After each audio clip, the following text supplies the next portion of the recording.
वनवाडा रोडवर एका कारला आग लागली। लातूरच्या औसा पोलिसांना रविवारी मध्यरात्री आलेल्या फोनवर मिळालेली माहिती फोन डायल 112 वर आला होता। साहजिकच प्रकरण सिरियस होतं। पोलीस घटनास्थळी पोहोचले। आगीचा भडका मोठा होता। पोलिसांनी लागलीच अग्निशमन दलाला बोलावलं। आग विझवण्यात आली आणि पोलिसांनी ड्रायव्हिंग सीटवर पाहिलं तर त्यांना दिसला तो कोळसा। ड्रायव्हिंग सीटवर बसलेल्या तरुणाचा अक्षरशः कोळसा झाला होता। पोलिसांनी कारची माहिती काढली। गणेश चव्हाण नावाचा तरुण ही गाडी चालवत होता हे त्यांना समजलं। गणेशच्या हातातलं ब्रेसलेट सुद्धा तिथेच होतं। गणेशच्या मृत्यूची बातमी पसरली। शोक व्यक्त केला जाऊ लागला। पण या प्रकरणात एक वेगळाच ट्विस्ट आला। जळालेला माणूस गणेश चव्हाण नव्हता, हा होता बनाव। त्याचं कोड सुटलं गणेशने गर्लफ्रेंडला केलेल्या मेसेजमुळे। पण हे प्रकरण नेमकं आहे काय? गणेशने बनाव कशासाठी रचला? जर जळालेला माणूस गणेश नव्हता तर कोण होता?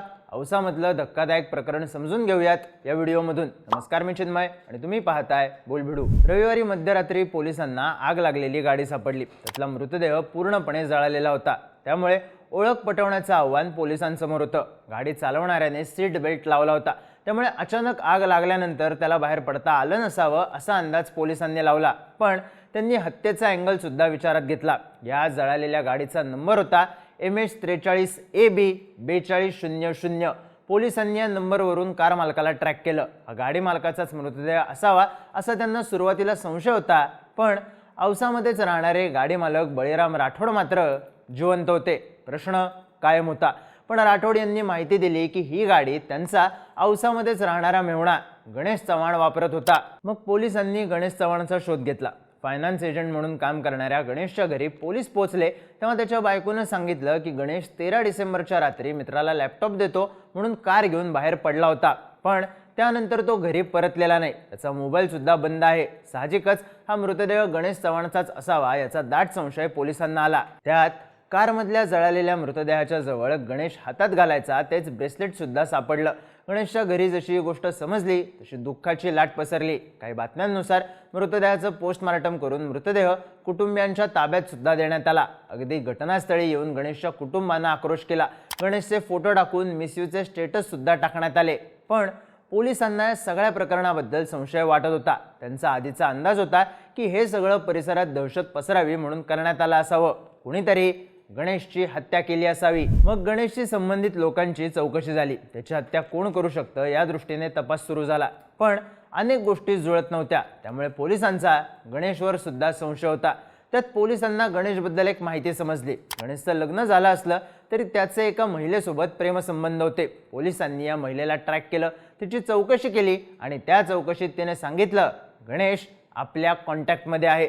गणेश दुसऱ्या फोन नंबरवरून आपल्या गर्लफ्रेंडला मेसेज करत होता। पोलिसांनी ते चॅटिंग पाहिलं आणि त्यांना गणेश जिवंत असल्याची खात्री पटली। त्यानंतर त्यांनी त्याच्या दुसऱ्या नंबरचं लोकेशन ट्रॅक करायला सुरुवात केली। लोकेशन ट्रॅक करत ते आधी कोल्हापूरला पोहोचले आणि नंतर सिंधुदुर्गला। सिंधुदुर्गमध्ये शोध घेतल्यानंतर त्यांना गणेश चव्हाण सापडला, तेही जिवंत। पण पोलिसांसमोर दोन प्रश्न होते। गणेश जिवंत होता तर मृतदेह कुणाचा होता आणि गणेशने स्वतःच्या मृत्यूचा बनाव का केला होता? पोलिसांनी दोन्ही प्रश्नांची उत्तरं मिळवली। 13 डिसेंबरला घरातून बाहेर पडल्यानंतर गणेश औसाच्या तुळजापूर टी जंक्शन जवळ आला। तिथे त्याला एक माणूस दिसला, साधारण 50 वर्षांचा माणूस, नाव गोविंद यादव। टी जंक्शनवर थांबलेला गोविंद यादव दारूच्या नशेत होता। गणेशने त्याच्या नशेत असल्याचा फायदा घेतला। गोविंदला गाडीत बसवलं, जरा वेळ गप्पा मारल्या आणि वनवाडा रोडवर गाडी घालण्याआधी गाडी एका ढाब्यावर थांबवली। तिथे गोविंदला चिकन खायला घातलं आणि दारू सुद्धा पाजली। पुन्हा गाडीत बसल्यावर थोड्याच वेळात पूर्णपणे नशेत असलेल्या गोविंदला झोप लागली। गणेशने गाडी थांबवली, गोविंदला ड्रायव्हिंग सीटवर बसवलं, सीट बेल्ट लावला। त्यानंतर त्याच्या मांडीवर प्लॅस्टिकच्या पिशव्या ठेवल्या, काडेपेट्या ठेवल्या आणि आजूबाजूला कुणीच नाहीये हे बघून गाडीला आग लावून तिथून पसार झाला। त्यानंतर तो आधी कोल्हापूरला गेला आणि तिथून त्याने गाठलं सिंधुदुर्ग। गणेशकडे 2 मोबाईल नंबर होते। त्याने दोन्ही नंबर बंद केलेले। साहजिकच आपला शोध घेण्याचं मोठं आव्हान पोलिसांसमोर असणार याची त्याला खात्री होती। पण त्यानं तिसऱ्या नंबरवरून गर्लफ्रेंडला मेसेज केला आणि गणेशचा डाव फसला। त्याला ताब्यात घेतल्यानंतर त्याच्या चौकशीत पोलिसांनी त्यांना हा बनाव का रचला हे सुद्धा पुढे आणलं। गणेशवर 57 लाख रुपयाचं गृहकर्ज होतं। ते कसं फेडायचं हा प्रश्न त्याच्यापुढे होता। कर्जबाजारीपणामुळे तो त्रस्त होता आणि त्यातूनच त्याने एक प्लॅन रचला।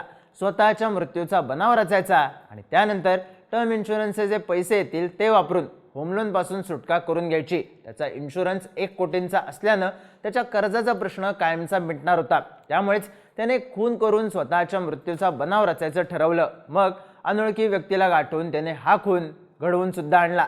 पण विषय त्याच्या अपेक्षेप्रमाणे संपला नाही. पोलिसांनी त्याला ताब्यात घेतलं आणि चौकशीत सगळंच सत्य समोर आलं. पण महत्त्वाची गोष्ट म्हणजे हे सगळं अचानक ठरलं नव्हतं. गणेश स्वतःच्या मृत्यूचा बनाव रचायचं प्लॅनिंग करत होता 3 वर्ष आधीपासूनच. आपल्या डोक्यावर प्रचंड कर्ज आहे आणि त्यातून बाहेर पडायचा कोणताही मार्ग नाही हे लक्षात आल्यावर गणेशने 3 वर्ष आधीच स्वतःचा टर्म इन्शुरन्स काढला, तेही 1 कोटी रुपयांचा. जर आपला अपघाती मृत्यू झाला तर हे 1 कोटी मिळतील आणि आपलं कर्ज पिटेल असं त्याचं प्लॅनिंग होतं. इन्शुरन्स काढल्यानंतर 1 वर्ष त्यानं वाट पाहिली. मग मागच्या 2 वर्षांपासून तो संधी शोधत होता, जी त्याला मिळाली रात्रीच्या वेळी नशेत असलेला अनोळखी व्यक्ती भेटल्याने. गोविंद यादव भेटल्यावर त्याने लिफ्ट देण्याच्या बहाण्याने प्लॅन ॲक्टिव्ह केला आणि गोविंद यादवचा खून करून स्वतःच्या मृत्यूचा बनाव रचला. पोलिसांनी गणेशवर BNSच्या कलम 103(1) अंतर्गत खुनाचा गुन्हा दाखल केला असून अधिक तपास सुरू आहे. त्याच्या प्लॅनिंगमध्ये आणखी कोणी सहभागी होतं का, त्याच्या इन्शुरन्सचे पैसे कुणाला मिळणार होते याबद्दल पोलीस चौकशी करतायत. पण औसामधल्या या घटनेनं सगळ्यांना पिक्चरच्या क्लायमॅक्सचा फील दिलाय. कारण जो मेला म्हणून मिसयूचे स्टेटस ठेवले तो त्यांच्यासमोर जिवंत होता, 1 कोटी रुपयांसाठी एका अनोळखी माणसाचा खून करून.